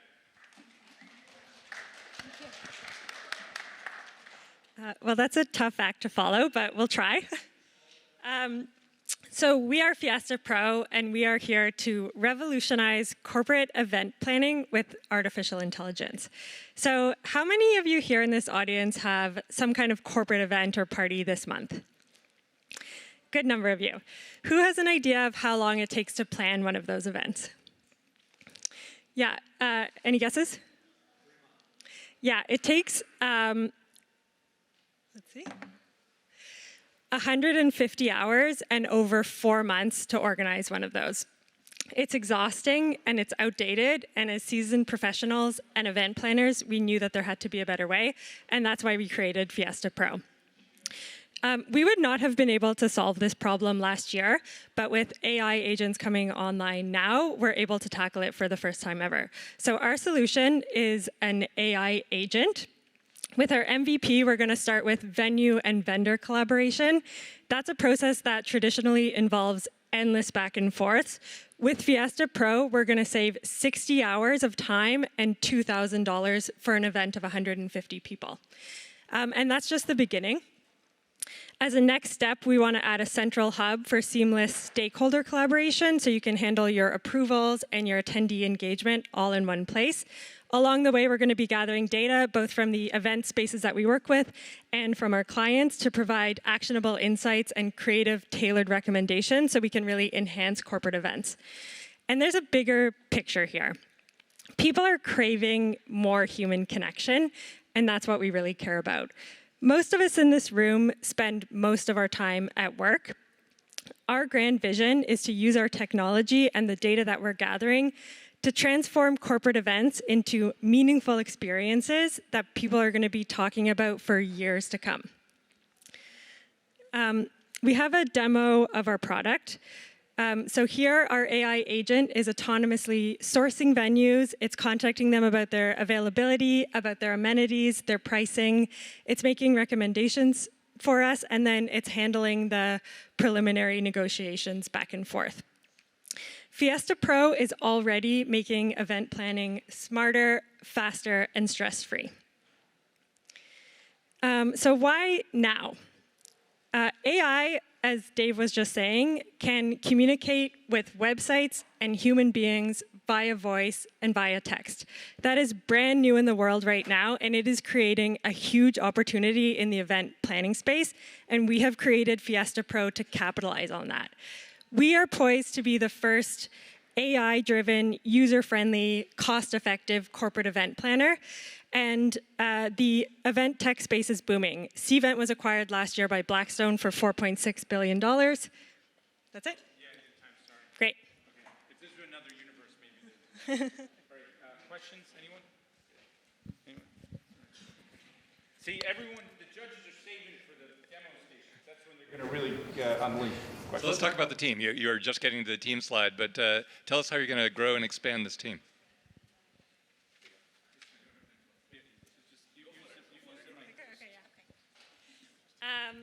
Yeah, so we are looking for a tech lead. So that would be the next person that we're bringing on board. And then once we have a tech person, we have what we need to get started. We're looking for customers as our next step. So if anybody's planning an event in the next couple of months, we're looking for people to pilot our product. Yes, and maybe just regarding the team, Luis has 15 years of experience in entertainment industry, and I hold 15 years of experience in user experience in built environments. Thank you. So my kids are 21 and 19, but they grew up on Paw Patrol, which she created. So she's a hero in my book. All right, so Kyrgyzstan, 7 million people live in Kyrgyzstan, and 75 million people live in the Central Asia area where Kyrgyzstan is. Our next presenter is the only Kyrgyzstanian, I don't know if I said that right, at Harvard or MIT. And she's on a mission to build something that she can bring back to her country. GradMatch, AI-driven graduate program and mentor matchmaking platform. If she gets this off the ground, maybe there'd be more Kyrgyzstanis at MIT. Ladies and gentlemen, let's see what she got. Okay, guys. Okay, guys, according to National Association of the U.S. Admission College Counseling, 40% of international students do not have sufficient information in the U.S. about program fit and university culture. Now imagine a platform that simplifies the college application search by using AI to match them with their ideal universities, just like how dating apps match with compatible partners. Our Tinder for Education, aka GradMatch, not only simplifies the search for the perfect ideal university, but also provides a personalized mentorship and resources to craft a standout application. So our team consists of experts who are working at admissions at Harvard, EdTech experienced people, and also educational consultants, amazing mentors from 2 universities, Harvard and MIT. So the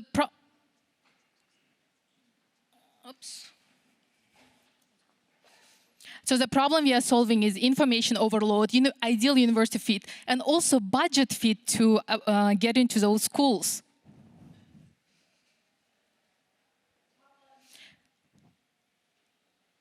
Okay, so Central Asia consists of 5 countries: Kazakhstan, Tajikistan, Turkmenistan, and Uzbekistan. Total population in the region is 75 million people. So there is a population boom, limited competition, and economic growth. Also, you can see that the GDP annually increasing by 6.2, creating a rising disposable incomes. So what is our solution? Is AI-powered matchmaking for graduate education and mentorship. So what students do is they go to the platform, input academic background, interest, the university culture, is it more international or less international, and platform generates these outputs, personalized top 5 university recommendation based on your background, but also personalized acceptance rate, and also find the right mentor to get into those schools. How are we gonna sell it? Central Asian students, they tend to buy the subscription-based things. So we are providing basic, standard, premium for them to choose one and start the application. What are we asking today? We are asking a startup launch of the platform of $10,000. Also, we are seeking, most importantly, mentorship and network. Join me today and join me now, because schools like Harvard and MIT, they need unique talents from Central Asia to come and represent them here. But also, they need them now. Thank you. All right, let's go. Any questions for Kazakhstan or Tajikistan? Thank you. It's not entirely clear to me what the mentors would do for the students. Could you explain that, please? So mentors in the premium features, they will be walking them step by step to craft those standout application. Because in Central Asia, traditional consulting agencies still are in demand. So one-on-one mentoring still like in demand for students. But what's the incentive for the mentor to do that? Oh, currently this market is growing so much. A lot of students, they're providing their own services. Like a lot of students going back to their country and providing one-on-one services. So the incentives just personal gain, they make money out of this, but we are providing them more clients on this platform. Thank you. All right, thank you. So our next team is Private Intel. They're two Sloan Fellows, one from Nigeria, the other from China. And their aspiration is to keep this going. This isn't just an assignment for them. An AI-powered RAG to help drive insights for PE firms. I also, did I pass this out? Yeah, this is the 70 years of AI, just to remind you that one day they're going to put this event on that. And if people feel they're too far back, this atrium has a deck there and a sky deck up there. If you want to just walk up, you can get even closer to the speakers. And I saw the founder of Scratch walk by. Scratch has had over 1 billion users, so you never know who's in the room. All right, ladies and gentlemen, our next presenter.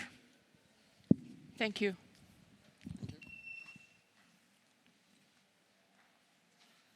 Let's begin by imagining the problems private equity are facing today. So data is key to their decision making, yet it's stored and scattered all over the place in inconsistent formats, such as email, spreadsheet, news articles, meeting minutes, you name it. So it takes the analyst and associate hours to copy and paste the information from various sources into models and report. This repetitive, human-intensive labor work is not only time-consuming, but it's prone to human error. So when it comes to investment teaser creation, there's another pain point that you need to combine real-time market intelligence integration. That is why we come up with our solutions, Private Intel, which is an AI-powered investment memo generator based on LLM architecture and combining proprietary and public data together. So let's take a quick look of the market size. Our logic is that the global PAUM and then 2% management out of that is like 130 billion per year, and we allocate 15% for technological spending and 30% for specific AI tools, but it's quite low at the moment, so we expect like huge market potentials for growth. In terms of the current competitive landscape, there are various vendors available at the market. So there are AI search engines for external and internal data. There are AI market scouts. There are AI researchers and AI due diligence vendors in the market. But our solutions will focus on AI investment memo generation. So the key features are we not only scrape the live data, you could also upload the proprietary data in PDF, Excel format, whatever you name it, and you can customize the investment template to choose like which sessions you want to include and exclude. It's like by dragging. It's super user-friendly interface, and then within seconds, the algorithms will combine and synthesize the public and private data together to come up with an format for you to export and share. Now Bernard will demonstrate the prototype demo. Okay, thank you. And as George did say, our moat essentially is to be able to use internal private data and be able to sit on public data to sort of like synthesize what our investment thesis looks like. This is an example of how our report works. You look at an investment generator memo, you think about what you want to invest in, you think about what's critical to you. We have a RAG that combines OpenAI and Llama LLM, and we also have our own personal investment thesis. So we sit this together and we're able to generate this. We think that we're the right team to be able to build this. We have someone that has exited in the fintech company, and Joyce has got. Great job. All right, question? Thanks. RAG allows you to put your internal documents into the AI, but if you want to go into live sources, which Llama will not do and neither will RAG, how are you pulling the latest research from the internet? Like, is there a search XNG or something of that sort that you're tapping in? So we're using OpenAI essentially. You're using OpenAI, and is that updated, the backend for OpenAI? Yes, we're using it Okay, because all real right. time. We're using an API integration. Okay, thanks. Yeah. All right. All right. So here, put your hand up if you have 5 fingers. Go. All right. We're down to the last 5. Okay? I'm sorry, only 5. But if you can't wait to talk to people, we only got 5. I write a AI column for Forbes daily. I had 100,000 readers this last month. My analytics just showed me. I plan to write about some of these. If anyone has a quote of something, I don't want to be too salesy, but feel free to email me, jwarner@mit.edu. I'm going to write about some of these. All right, our next guy from Shanghai, he's a Sloan Fellow. What he's going to present, he's going to continue doing. He's a big basketball fan. I asked him if Yao Ming was his favorite. He said, no, he's a center. I'm a little guy. I like Allen Iverson. 76ers are playing the Celtics on Christmas, so it's going to be a big game. I have a feeling it's not going to be a big game. But he's going to be rooting for the 76ers. Ladies and gentlemen, Muddy Wood. Hi, everyone. My name is Alan, just as Allen Iverson. That's what I chose to name myself. But we're doing Muddy Wood, youth mental wellness. 33% of the global population actually experiences negative emotions, including sadness, frustration, anger, etc. And in the US alone, youth mental health is a $26 billion market. Among adolescents, 1 in 6 experienced major depressive episodes, and 3 million had serious thoughts of suicide. So this is a critical issue and requires meaningful changes to the industry. So we are doing our research. In the process of doing our research, we identify the polarities in current solutions that doesn't solve many of the issues. One is professional services that are usually by appointment and usually time-consuming and not accessible to everybody.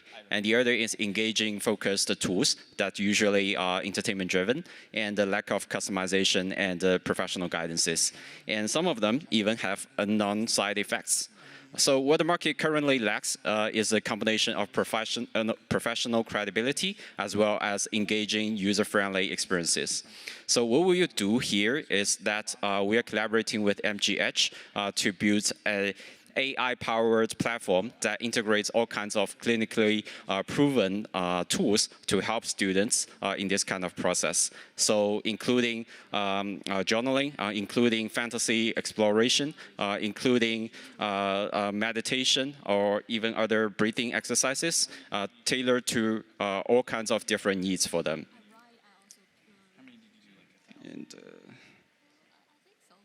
And we have built a demo here. And according to our plan, we are doing this to equip ourselves, provide professional grade services powered by MGH research so that all our tools are credible, evidence-based, and effective. At the meantime, we are trying to do, we are doing 24/7 services so that anyone in need, anywhere they are, anytime, they can get access of help. And at the meantime, we're doing screening and pre-CBT therapies so that they have keep motivated and keep involved. We also build partnership with dynamic assessment and trackable data with therapists and schools for further interferences. So with expertise in healthcare and artificial intelligence, we are redefining this industry with AI. And at the meantime, we believe this is not just about treatment of symptoms. This is more about to equip young people with tools to build resilience and thrive. Thank you.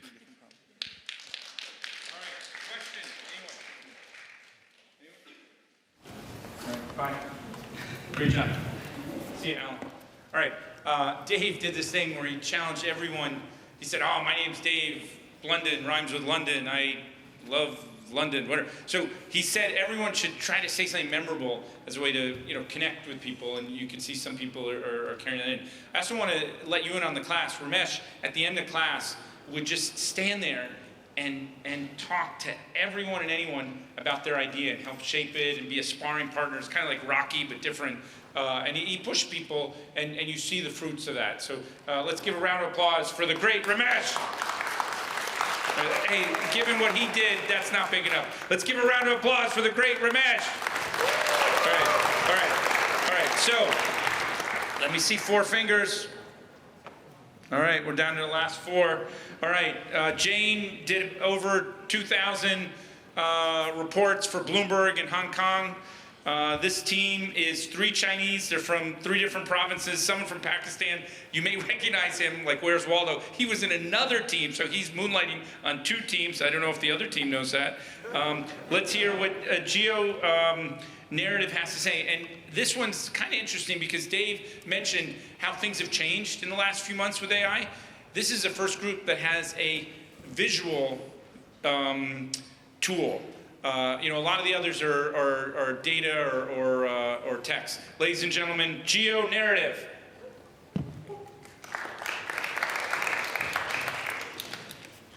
Thank you, guys. I'm Jen. I used to be a tech reporter at Bloomberg, and I want to quick survey here. How many of you have been following U.S. presidential election news in the previous months?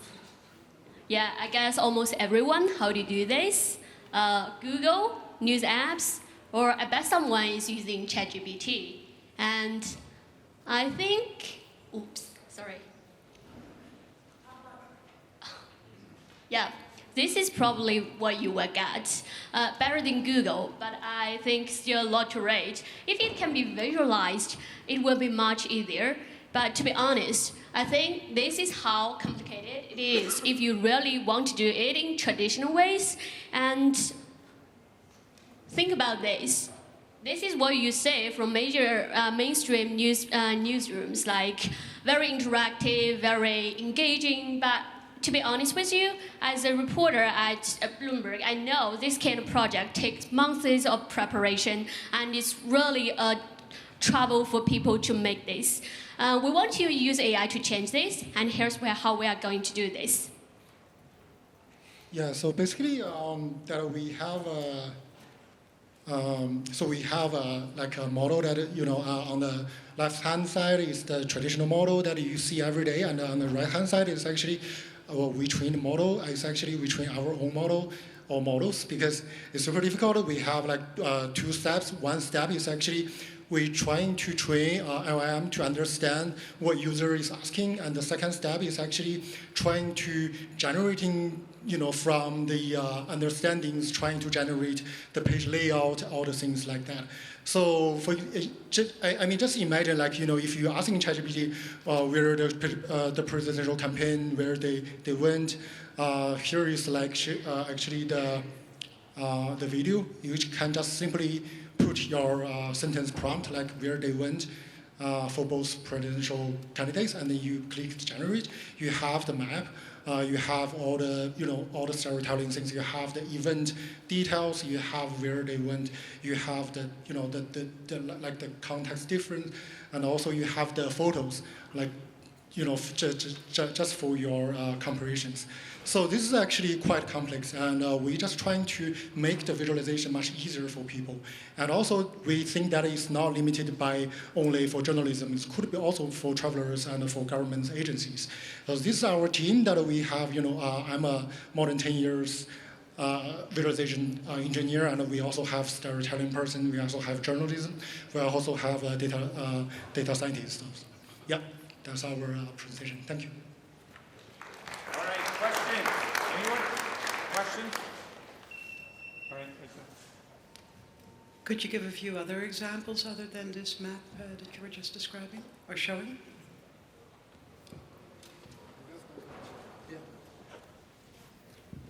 It could technically be anything. So what we're trying to say is that if you give a narrative, that we can actually produce visualizations that are more interactive and more explanatory. I'm a medical doctor, for instance. If I'm going through a patient history and what things happened over the course of time for the patient, and if you just put everything in there, and then there will be visualizations that patient maybe was an expat in this country, moved to this country, these were the records in here, this is the patient's whole story. And then we also talked about it can be help in the urban development as well, and all the sorts of different scenarios of you. All right. So, who's heard of Uber? All right. So Uber didn't happen until 16 years into Web 2. It took someone to realize, hey, let's use all these converging technologies. Our next guy speaks Arabic. His parents are from Egypt. He's Egyptian. He grew up in London. He trained to be a doctor. And I've actually been seeing this a lot in our class. We get these MDs who are coming and getting off the pipeline to be a traditional doctor, and they want to use technology. He's using technology which he thinks can be the Uber of product planning. Ladies and gentlemen, do it with me. All right. What's the move? Go. Thank you for the kind introduction. So my name is Omar Alfi, and I'm here to present Moccet to you. Moccet is the AI-powered marketplace connecting elite talent with high-impact projects. And I'm going to keep it very principle-based and foundations-based as I whiz through this.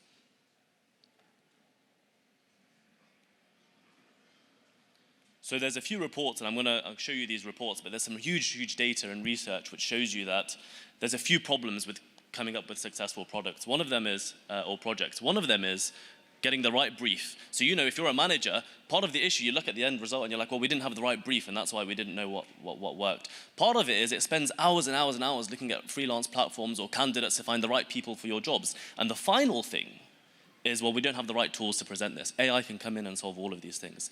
These are some of the big reports from the Harvard Business Review. McKinsey did a brilliant report last year, and Deloitte and various other people have always spoken about the issues that organizations face. So how do we fix it? Well, Moccet will solve all of these three problems. Ramesh used to always tell us in class, that's great, this is a great problem, but what are you going to do about it? Well, we're going to go through each of the things, the principle-based problems that project completion has, and fix them. So one is we have an AI brief generator. That already exists. So you can go on moccet.com right now, put in whatever problem you have, and it will solve it for you. There's then an algorithm. So it takes 10 to 12 hours on freelance platforms like Upwork and Fiverr to find the right candidate. Our algorithm does it in seconds. Okay? And the final thing is building data sets to create these tools to complete these projects to the highest of standards. Currently, all of our talent is purely from MIT and Harvard, so it's a super high talent platform-based project. These are our competitor analysis, and you can see how big these companies are. And Dave said a brilliant thing to us. He said Merkle was one of the fastest growing companies, and it proved that there is appetite and scalability in AI-driven marketplaces. They're worth £250 million or dollars after 2 years. Moccet is coming in to try and redefine that project completion space. There's huge inefficiencies, and AI can come in and solve those. That is our roadmap, which shows you what our plan is. We've got 5 pilots running at the moment and around $5,000 which has come through the platform with 100 users. And this is the team. So this is myself and my best friend in London who are both MDs and have gone off to do this. Thank you for listening, and I'm open to any questions. All right, he's yielding 30 seconds to questions. So you got a minute 30 for questions. Anyone? You're a doc. What do you got? Are you listening? Yes. All right, you got a question? Yeah, let's see if he has. What? I don't have a question. But we'll play back what you just heard. All right. Ajibadi's passes. All right. John Sharp, you're a doc. What do you think? I think it's great. Why'd you grow your hair long? Sorry. Any other questions? All right. Have you considered companies like AlphaSites and GuidePoint as competitors? That's an excellent question. They came up in our competitor analysis. What we found is no one has the whole AI end-to-end process, and no one has access to half an MIT talent, which fortunately, because I'm here right now, means I have to go back to anyone else. So that's our unique advantage. Okay, last question. One more question. Yeah, keep going on that same thread. I had the same question. You're an MD. The way the AI technology is evolving, it's empowering you to actually build software product. How are you going to build out the team? How's this class related to that? So I think the class was fantastic for that. And like I said, Ramesh would always push us as to solve the biggest problems that exist. I think this platform has great use in healthcare as well, just as anything else. All right, I'm cutting you off there. Bye. And I don't mean to be rude. I love all these students, but you know, we got a show to run. All right. Some of the biggest events that haven't yet happened, they brought in power players to kind of conceive of them. Our next speaker from Costa Rica spent a ton of time in London, spent a ton of time on another team. She was up here before if you think you're seeing double or it's her twin. Tapestry, AI-powered user engagement and crowd management in high-density spaces. This is high density, but this ain't the high density that she's talking about. Ladies and gentlemen, let's see what she got. Go. Thank you. I love people, especially a crowd of people. What can I do? But even for people like myself, crowds can be stressful. So what can I do? Tapestry is founded by experts in user-centric urban design and AI systems. Tapestry is a self-orchestrating digital fabric for bustling environments. In busy places like festivals, it's hard to navigate new surroundings while navigating the overwhelming information, and we often miss out on events. This affects millions and impacts a 10 trillion experience economy. The problem is the opportunity, because 75% of people are willing to pay for convenience. Tapestry is a smart guide to help individuals find what they like and need in busy places, and to help businesses plan accordingly. With highly specialized agents for the different stakeholders, we have visitor agents, vendor agents, and organizer agents working together in the background, coordinating for the optimum solution. These agents work together as a smart, real-time guide. Today, artificial intelligence, IoT, and the booming experience economy make Tapestry a uniquely positioned offering. Our approach allows for scalability. The modular agent structure is highly commerciable, as it can be customized and expanded. It allows for continuous learning and for emergent intelligence, where agent interactions lead to innovative solutions. It's scalable across ecosystems, from 20,000 sport events to 30 million citywide festivals, like India's Kumbh Mela, the world's largest people gathering. This is the roadmap as we scale across the events. Our roadmap here takes place in Fenway Park, where we can see the different colors of the agents, the visitor agents, the vendor agents, and the organizer agents working directly with their stakeholder and coordinating amongst themselves, avoiding long lines, pinning the nearest facility, relocating mobile vendors, and nudging promotions, personalized promotions, to incentivize behavior and influence space dynamics. Scalable across ecosystems, we're enhancing engagement, convenience, and operations for the different stakeholders.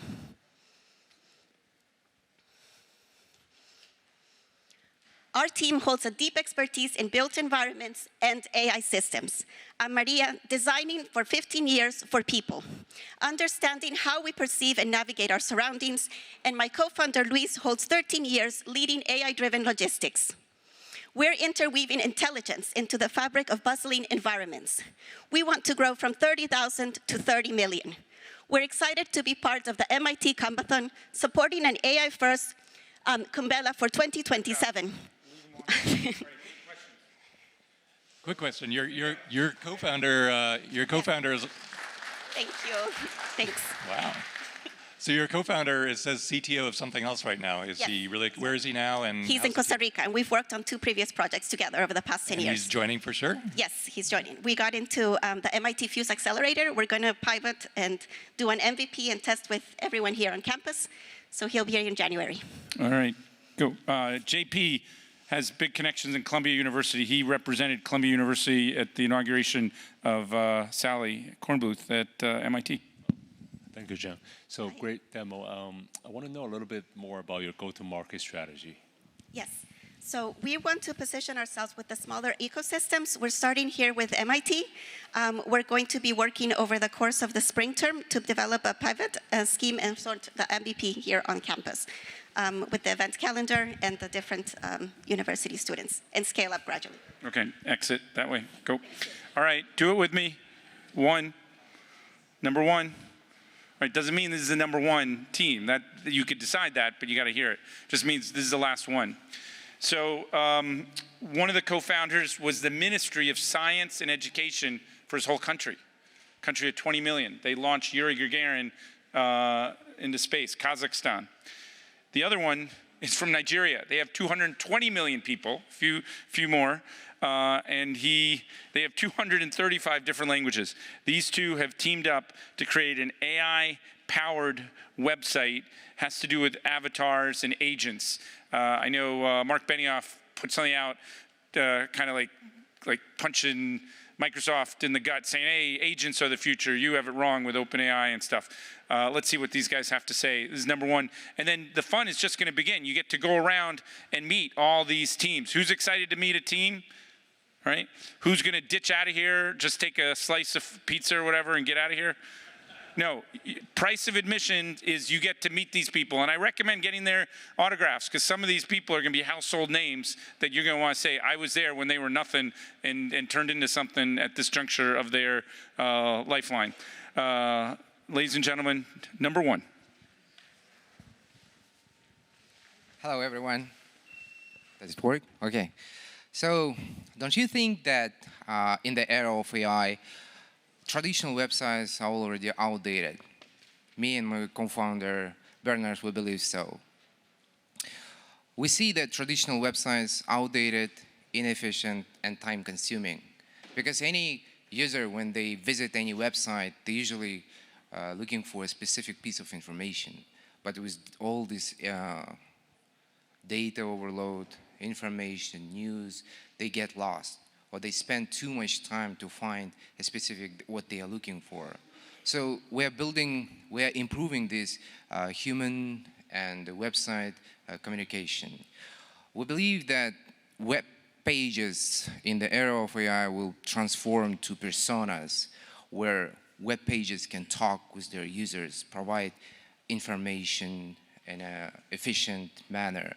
So there will be voice interaction and most importantly, multilingual support.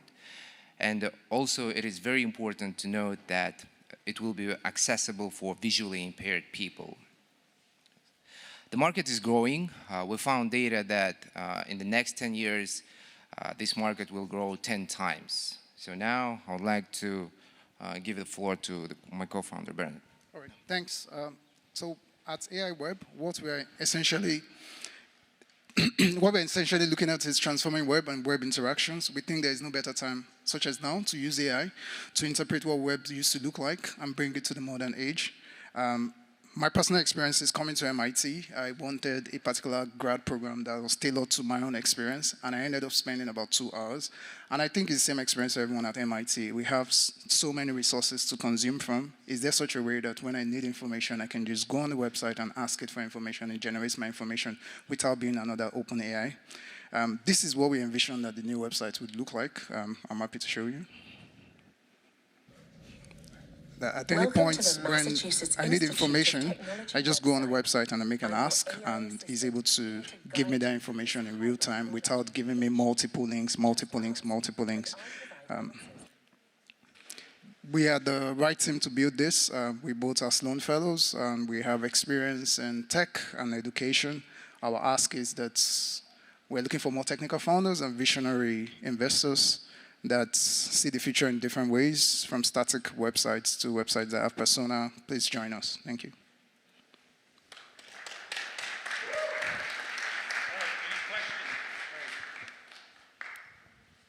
You've presented yourselves as an AI-powered website. Why did you not present one of your products or a website created from your technology that would blow us away?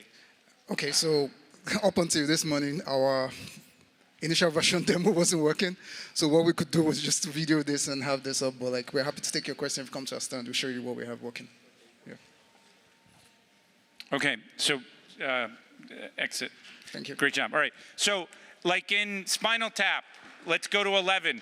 We did not know what it would be like going to Mach 2. I mean 20. We went to 24. We've never, ever had 24 presentations. You could have been a little more disciplined and like forced a few mergers. You feel okay about the 24? We'll be more strict next time. Yeah, all right. Next semester, same Thursday in April, as always, come back for more, and then next year. This is in perpetuity. You could count on the sun rising, and you could count on this class, and we can count on you. What I would like, we're this is being streamed. We have, I think, double or triple the number of people online watching than are in this room right now. I'd like to recognize the judges. Some of them may be thinking, wow, that was the best hour, 2 hours, actually 3 hours I've given, or some maybe I want that time back. Let's see. Judges, if you felt good about today, please come stand up here with this nice brand. Yeah, no, I know. So judges, come up here, and then you don't know it, but I'm going to call on 5 of you to say something profound. But now you know. All right, here, stand this way for the photo. And Ajubadi, can you do Chris? Yeah, okay. All right, judges, come on up. All right, so you didn't realize there were so many judges. Like, wow, they're like sleeper agents. They're everywhere. So I would like a few judges, like Dave kind of did some historical stuff. Some of these judges were there all semester. Some are just coming today, and they're going to claim they were there all semester, but they weren't.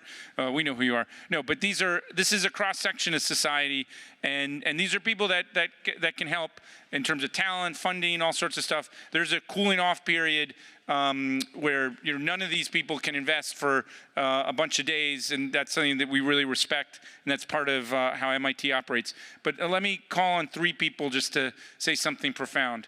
All right, Dave, why don't you go first, and then I'll decide who's next. Yes, Sasha?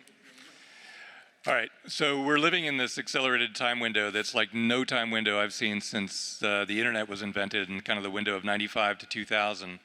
And I've never seen so many concurrent companies succeeding in parallel in a single theme since the internet. What's going on right now in AI is easily an order of magnitude, maybe 2 orders of magnitude bigger than that window from 95 to 2000. And just to support that, Omar mentioned a company, Mercor. They just got an unsolicited term sheet at a $2 billion valuation. They have fewer than 20 employees. These are numbers I've never seen before. Their revenue went from 1 million to 50 million in a single year. I mean, these are real companies. And so the tailwind for the teams you saw today is the strongest tailwind we've ever seen, and it's accelerating. This particular semester is tough because most of those teams now need to go back, do 1 more semester of school, and then they hit the ground running in the summer with their actual companies.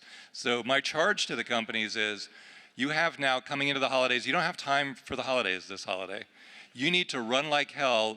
MIT is incredibly generous in giving everybody January. You can do anything you want in January. So keep running with your companies and get as far as you can in January, and then keep those teams bonded during the spring semester. That's the challenge. If you can do that and get to the summer, you're going to win.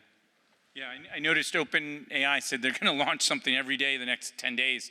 They're not doing the holiday thing. All right, yeah, Sasha, what do you got? So it was wonderful to see all your demonstrations. Thank you. You were truly in the best time to build an AI company now. And you're also seeing a flood and influx of capital. So I think it's great to see so many different industries that all of the different companies here today are going after. And I think the step change that you'll see that AI is creating will mean that your companies get bigger significantly faster. And so I'm sure we'll see several unicorns coming out of these classes soon. All right, our last 2 one sentences. Fluent from India. Let's see if he thinks it was worth it. And then you work at Google. Are you here to suck ideas over to Google? Let's see what you have to say. Go. So I'm working for Google Cloud Platform daily. On a daily basis, we are discussing with our customers how GenAI can be used. And I was blown away with the breadth of different use cases that I saw here. Absolutely inspired. Thank you so much for having me. Hey, so I came in from India, but I used to be in the Bay Area doing a bunch of startups. And I love the energy that I see here. It reminds me of the original Bay Area. We've been doing deep tech for a long time, and I love what I see here. So it's a fantastic ecosystem. Glad to be a part of it. Thank you. All right, and I want to recognize the video team. They produced MIT's graduation, the Super Bowl of graduations, and they, one day they will say, we documented those amazing ideas that changed society. And I want to give it up for Ramesh for, having high aspirations, a big vision that we want to have impact. It's not just about creating rip-offs of Angry Bird. We gotta do good with this technology. Ramesh, will you say something profound? That's my middle name, right? I'm sorry, I'm still recovering from a flu, so I'm very low energy. But it was totally worth it, right? 24 teams, amazing judges, just a fantastic energy. Thank you, everyone, first of all. If anybody's interested in the secret behind what we call a venture studio course, not an entrepreneurship course, we don't teach you how to choose fonts and how to interview your customers and how to use Excel, but we actually focus on how can you create giga-scale impact potential AI ventures. So the secret formula is in this booklet. I have a few copies. I'll share with you how we run this course. And of course, if you ping us, we'll send you the PDF as well. It's called Spot Lucrative Problems and Probe the Opportunity. So take a look at that. I think as Dave said, there's something magical about this semester because unlike previous semester, you could conceptualize. We only have about 10 weeks.